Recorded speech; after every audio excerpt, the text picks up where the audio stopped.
I think one of the current threats to democracy is individualistic culture. Everyone is concerned about what happens to them, what happens to me, and we're not concerned about what's happening to the people around us, which we see currently with the current president.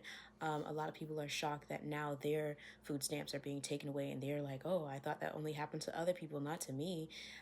So things like that, if we had just thought about what would happen to our neighbors, what would happen to our brothers and sisters, then we would be more concerned about what happens with our government. We would be more concerned that everything was fair for everyone, not just that you have access, but that everyone has access, that everyone has a chance. Same thing with affirmative action. People feel that them and their kids weren't getting into the colleges they wanted to. So it doesn't matter how it affects other people or other cultures. It's just me and I. One of the things I think is the biggest threat to democracy would be disengagement, and I think that also includes like disengagement of the youth population.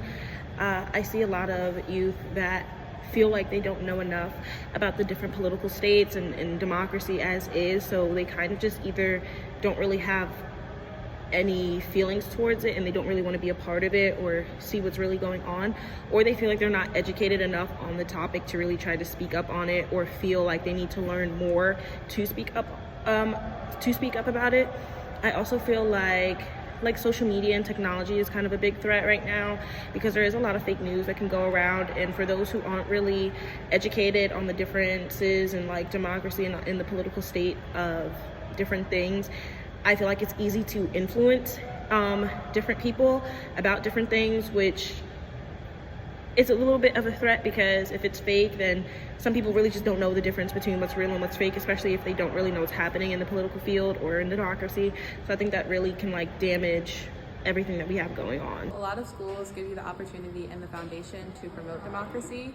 They enable students to learn about what democracy is, and they provide that foundation for those students. Schools and universities have a very important role. I believe that their role is to inspire their students to be able to speak up and to speak out against things that they believe are unjust or unfair.